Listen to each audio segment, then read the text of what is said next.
Shalom, apa kabar?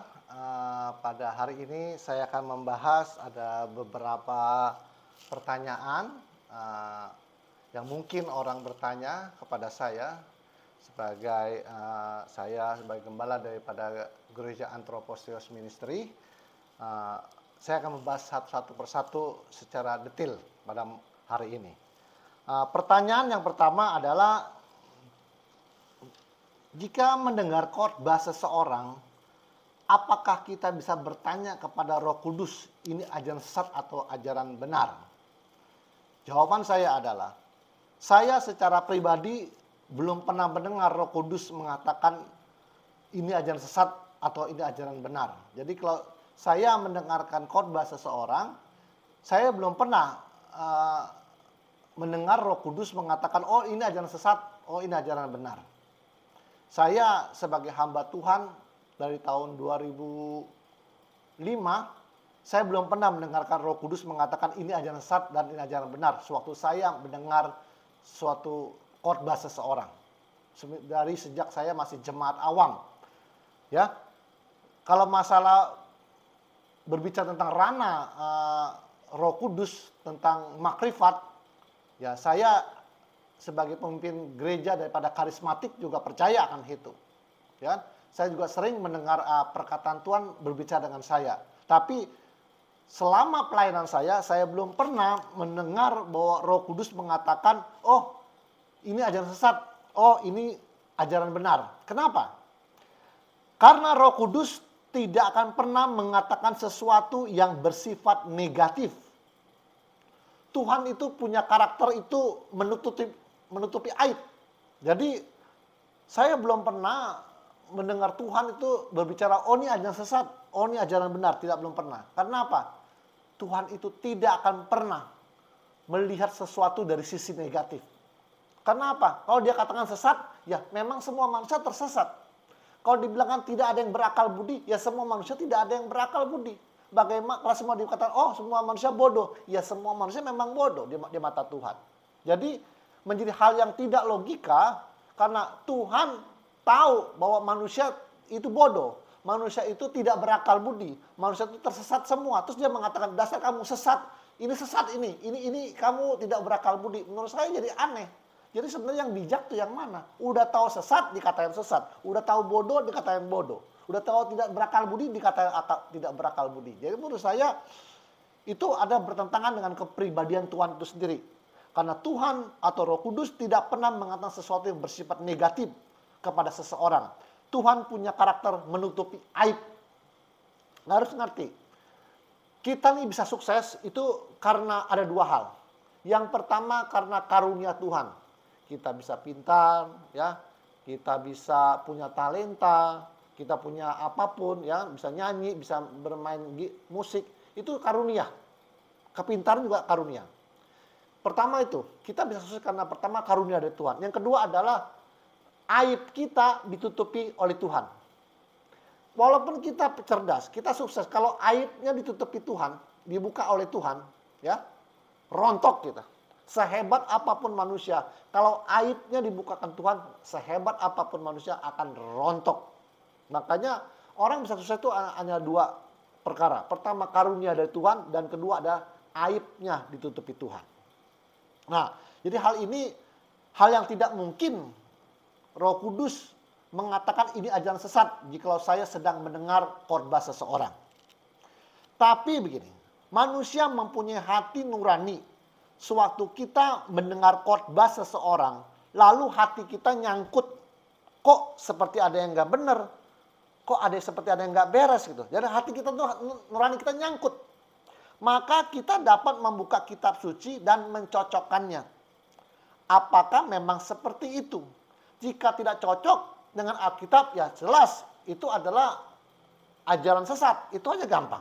Karena tidak sesuai dengan kitab suci. Makanya kitab suci menuliskan, janganlah kamu bodoh. Efesus 5:17. Sebab itu janganlah kamu bodoh, tetapi usahakanlah supaya kamu mengerti kehendak Tuhan. Nah, ini maksudnya apa? Supaya kita jangan bodoh. Setiap mendengar sesuatu, apa yang kita dengar, apa yang kita lihat, ya kita cerna dulu. Apakah itu sesuai dengan Alkitab atau tidak? Kita perhatikan Alkitab itu. Nah, jadi jangan kita menerima mentah-mentah apa yang diajarkan dari mimbar. Itu pengalaman saya. Ya kan? Tidak mungkin manusia itu tidak pernah mengalami namanya salah dan hilaf. Kesempurnaan itu milik Tuhan Yesus. Manusia tempat salah dan hilaf. Oleh karena itulah kita jangan bodoh, harus mengerti kehendak Tuhan. Kalau ngerti, kita akan buka Alkitab. Oh, saya ini nyangkut kayaknya ini hamba Tuhan berbicara kok kayaknya ada yang nggak beres. Coba saya buka Alkitab. Harusnya seperti itu. Itu baru namanya smart. Oke. Tanya, apakah setiap anak Tuhan pasti ditegur dan dituntun Roh Kudus? Jawaban saya adalah ya. Semua anak Tuhan yang seluruh dunia orang umat Kristen itu pasti dibimbing, dituntun dan ditegur oleh Roh Kudus. Tapi kadang suara Roh Kudus tidak terdengar oleh kita karena terlalu besarnya ego dan kesombongan kita atau kita terlalu mencintai seseorang. Jadi kadang-kadang kita berpacaran, terus kita berdoa. Setelah kita berpacaran 2-3 tahun, kita berdoa sama Tuhan. Tuhan, ini jodoh ke saya apa? Bukan. Ya kan? Tapi sudah pacaran 2-3 tahun. Tuhan kadang-kadang berbicara dengan berbagai macam cara. Nah, lalu setelah putus, memang bukan jodohnya, lalu dia bertanya, Tuhan, kenapa setelah 2-3 tahun engkau baru mengatakan sekarang bahwa saya bukan jodoh dari dia?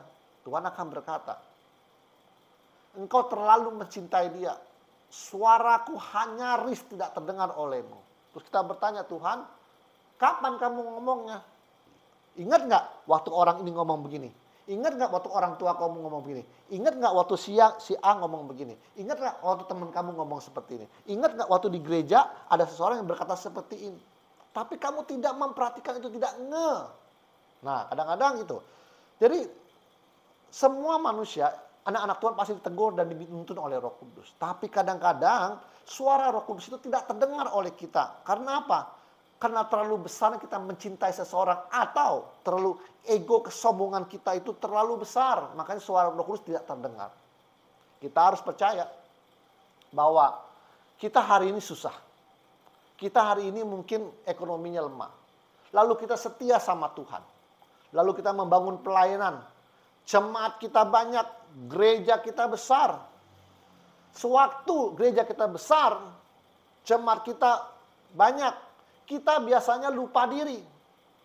Kita nggak sadar, kita nggak bahwa sekarang saat ini diri kita sudah berubah. Ego dan kesombongan kita menutupi mata hati kita.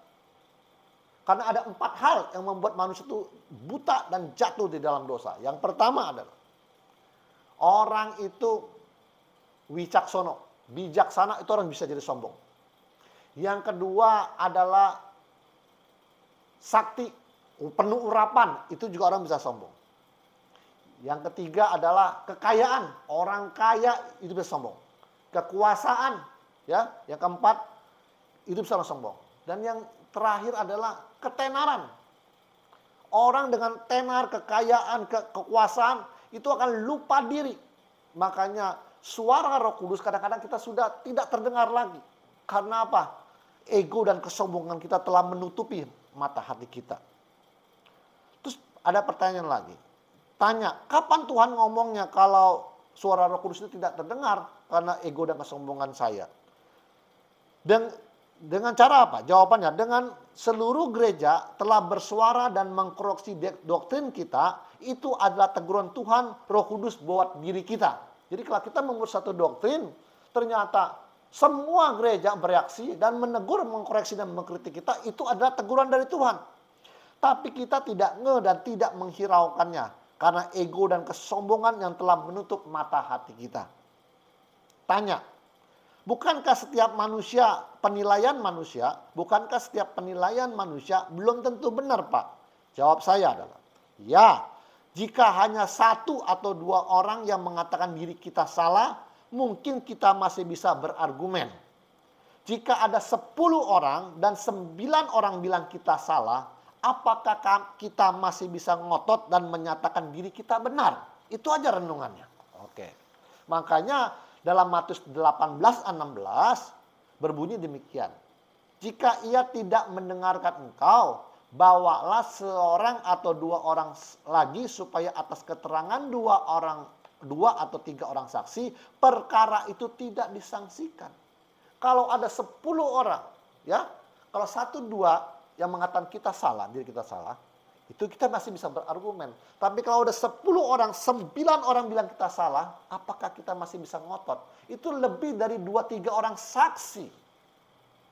Nah, kita bilang, jika ada 2-3 orang saksi, perkara itu tidak disangsikan lagi. Jelas. Nah, saya hanya bisa berkata, seluruh gereja itu adalah saudara kita. Dan ternyata seluruh saudara kita, seluruh gereja telah mengkritik dan mengkoreksi doktrin kita. Dan menurut saya itu jelas dan tegas adalah suara Tuhan. Tanya, apakah ada indikasi bahwa orang ingin membunuh masa depannya, Pak? Jawab saya adalah, tidak ada seorang pun yang berniat membunuh masa depan kita. Tidak ada seorang pun. Orang tidak sehat dan tidak waras rohani jika di dalam hatinya berniat membunuh kemajuan dan masa depan kekristenan. Kita sesama Kristen harus saling mendukung untuk kemajuan Injil dan kerajaannya di muka bumi ini. Ini jelas dan tegas.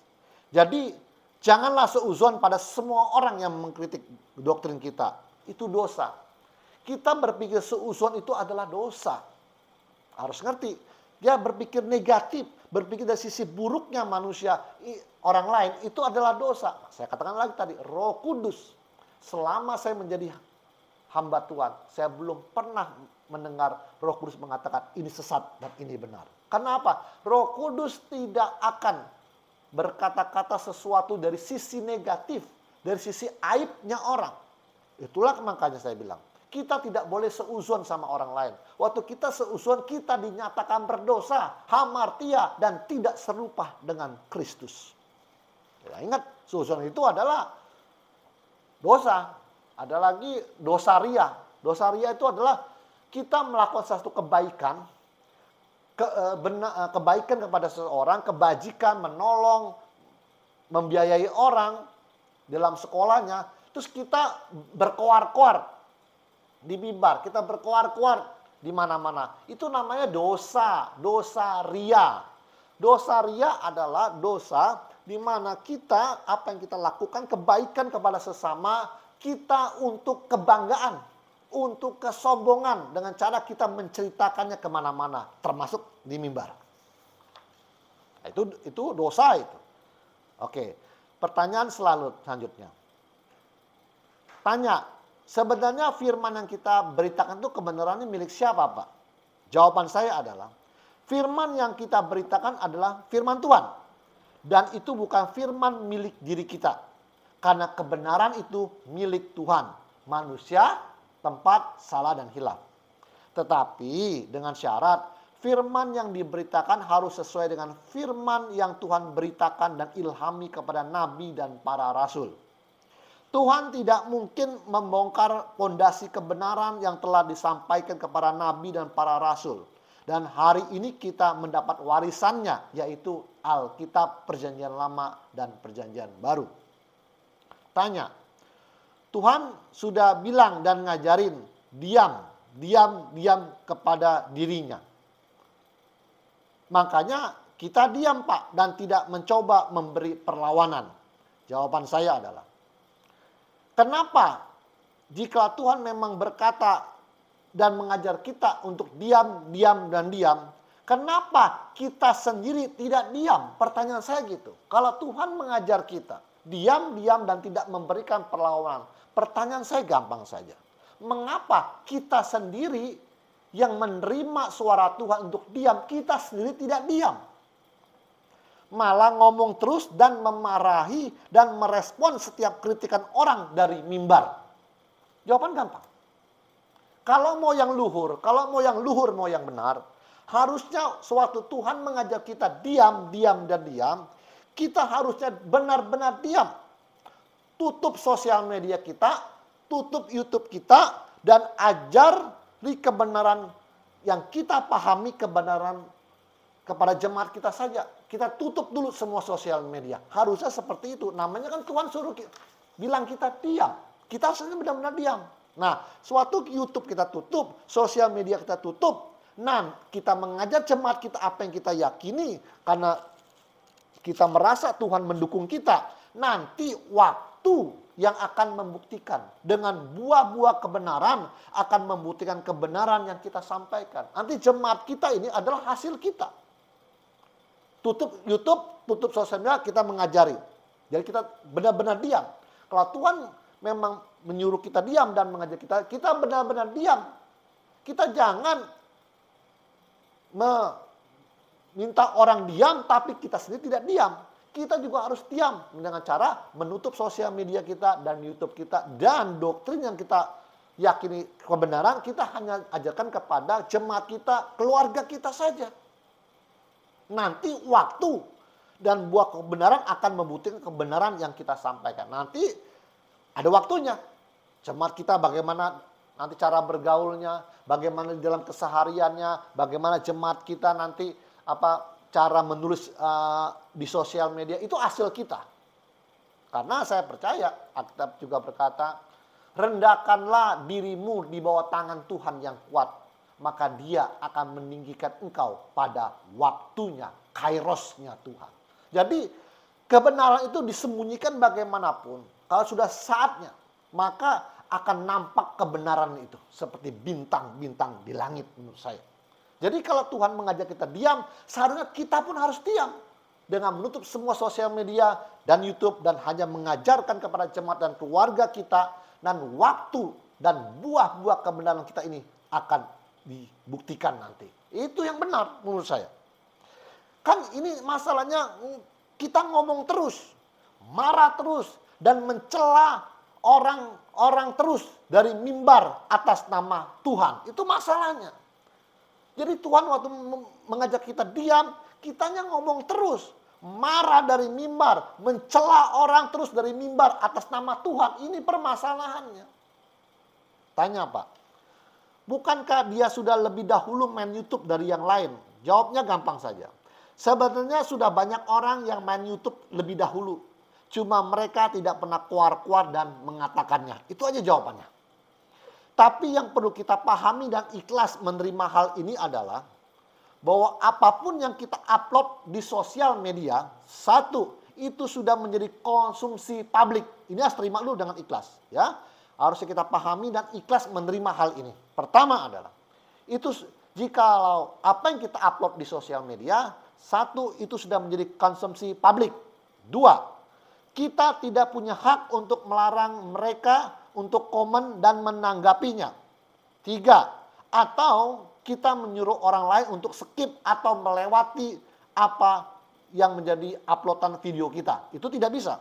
Atau empat, para tokoh politik, artis, dan pejabat negara pun, jika omongannya sudah masuk sosial media, mereka juga akan ditanggapi banyak orang, tapi mereka tenang-tenang saja. Bahkan sebagian memberi jawaban dan menjelaskannya, tapi tidak meresponnya hingga membuat mereka terpuruk atau melarang orang untuk tidak menonton video tersebut. Loh, ini kelasnya tokoh politik, artis, ya, dan pejabat negara. Ini kelasnya, bukan hamba Tuhan, loh. Bukan guru spiritual. Para tokoh politik, artis, dan pejabat negara pun, jika omongannya sudah masuk sosial media, mereka juga akan ditanggapi banyak orang, tapi mereka tenang-tenang saja, bahkan sebagian memberi jawaban dan menjelaskannya, tapi tidak meresponnya hingga membuat mereka terpuruk atau melarang orang untuk menonton video tersebut. Lihat, orang dunia, orang sekular aja kok lebih kokoh, lebih kuat. Kenapa kita sebagai guru spiritual, guru rohani, kok kita meresponnya begitu negatif, marah dan mencela orang di mimbar atas nama Tuhan? Mari kita introspeksi ke dalam. Oke? Kita ini manusia mempunyai karakter buruk seperti berikut. Saya bacakan.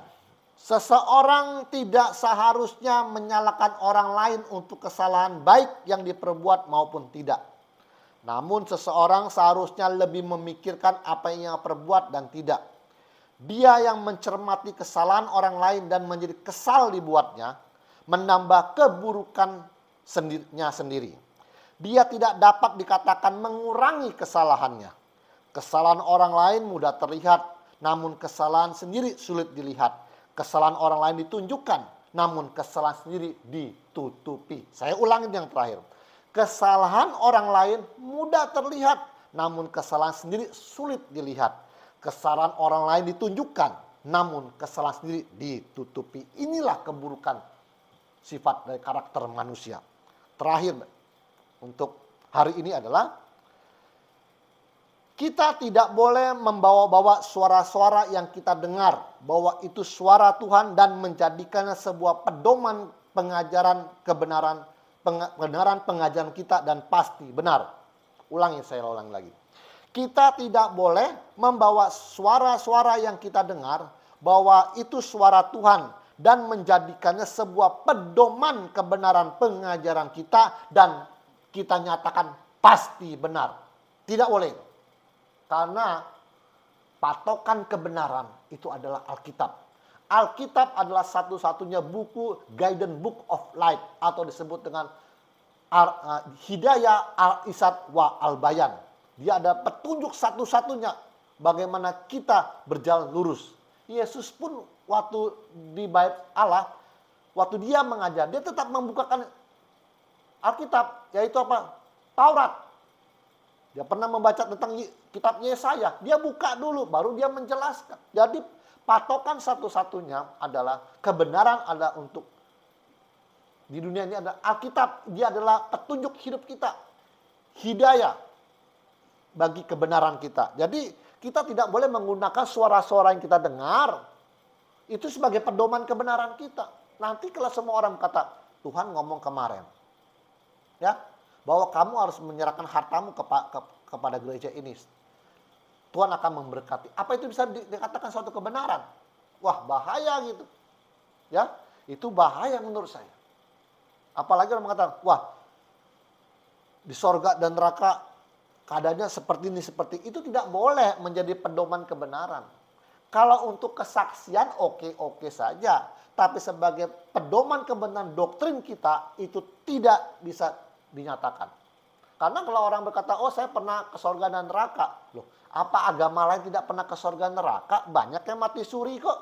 Dia pernah lihat ke neraka, ke sorga, terus dia balik lagi, dia bisa menceritakannya kok. Loh, kalau sudah begini, mana yang benar?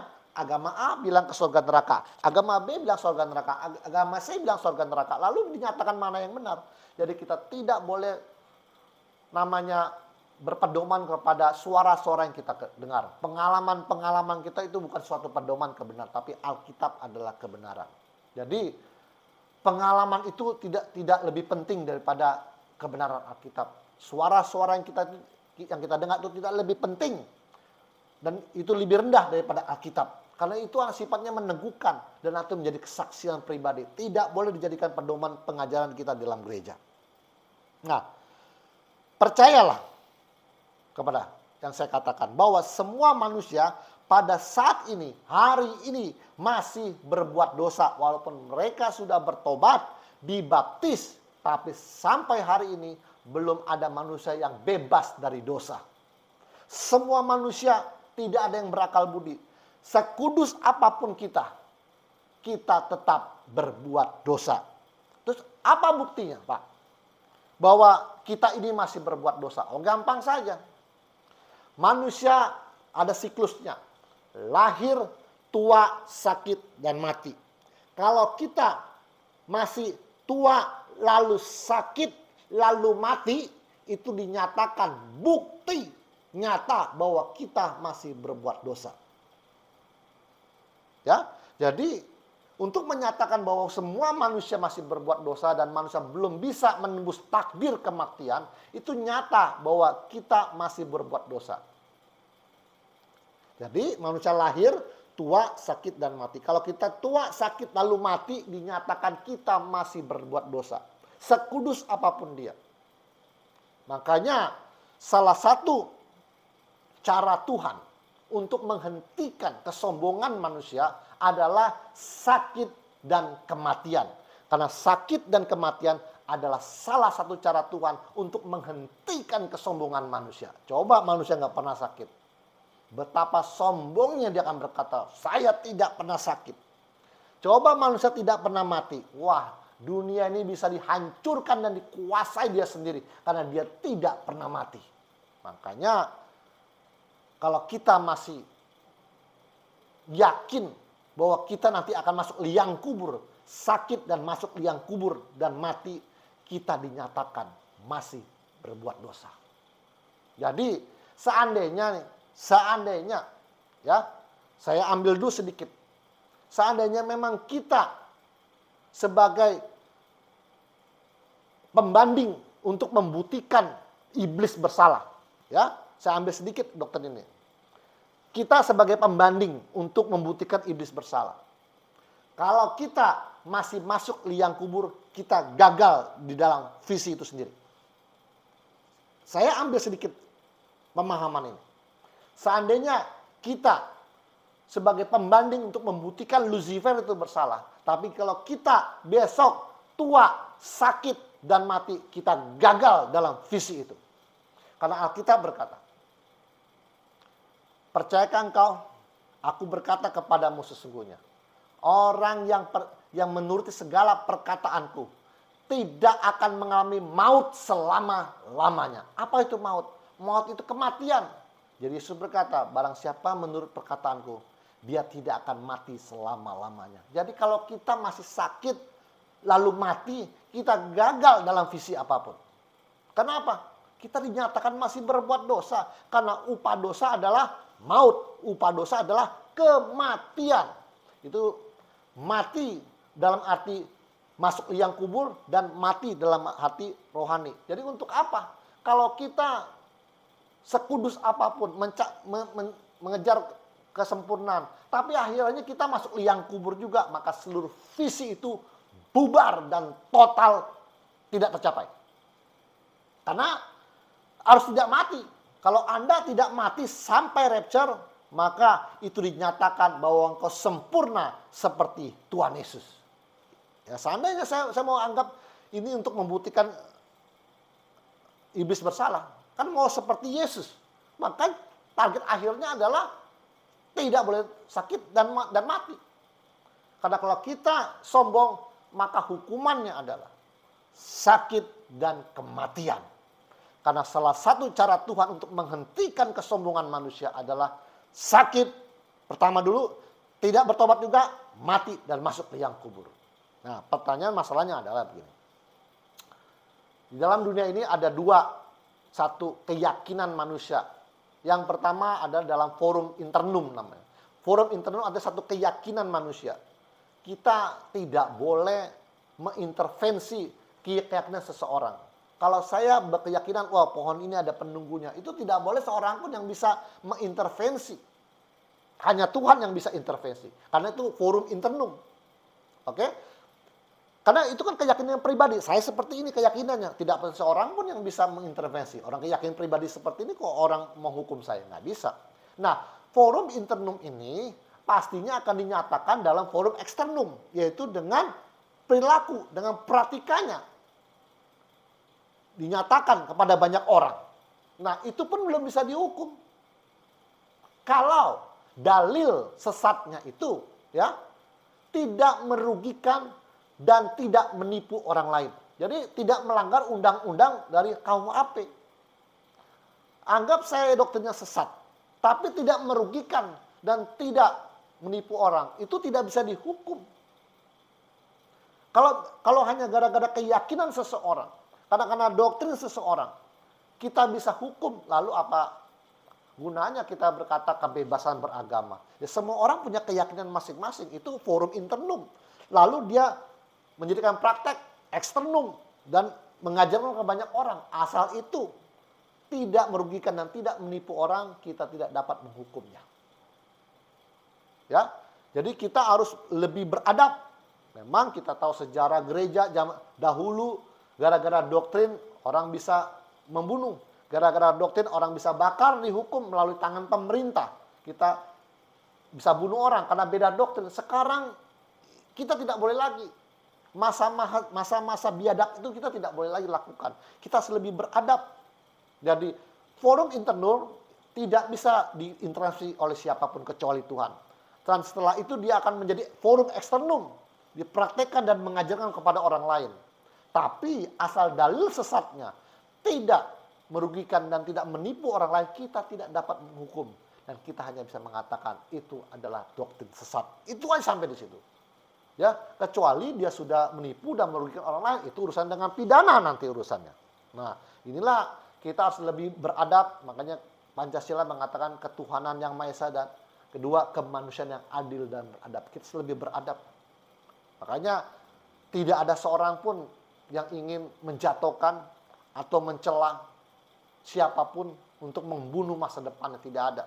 Seluruh gereja senang, kita juga senang kalau ada seorang hambanya berhasil dalam penginjilan, dalam pemberitaan kebenaran gereja, jadi banyak menapung jiwa-jiwa yang diselamatkan. Kita senang juga. Ya. Jadi janganlah kita berpikir bahwa masa depan kita dibunuh. Tapi mari kita tanya sama Tuhan. Tuhan, kenapa hari ini saya dinyatakan sesat Tuhan? Berikanlah petunjuk-Mu Tuhan, apa yang harus saya lakukan. Dan apa yang menjadi renungan saya malam ini harusnya dilakukan. Jadi Tuhan tidak mungkin, Roh Kudus tidak mungkin mengatakan, oh ini sesat, oh ini benar. Tidak mungkin, karena Tuhan itu berpikir sangat positif. Tuhan tidak akan mengatakan sesuatu yang dalam posisi buruk. Tidak mungkin. Jadi kalau saya mendengar suatu khotbah, terus Tuhan mengatakan, oh ini sesat, oh ini benar. Tidak mungkin. Tuhan tidak pernah membuka aib anak-anaknya. Percaya kata saya. Ya, jadi hanya kita yang salah di dalam memahaminya. Oh ini kenapa seluruh gereja mengkritik dan mengkoreksi saya. Apakah ini teguran Tuhan? Apakah ini saya harus berubah? Harusnya ke sana bertanyanya. Jangan kita, dan Tuhan sudah mengajarkan saya untuk diam. Seharusnya saya juga diam. Dan menutup semua sosial media saya dan YouTube saya. Nanti waktu akan berbicara dan buah-buahnya akan berbicara bahwa apa yang saya yakin adalah satu. Kebenaran. Nah, itu dia yang baru yang namanya akhlak luhur. Budi pekerti tertinggi. Dan moral yang tertinggi. Sampai sini dulu.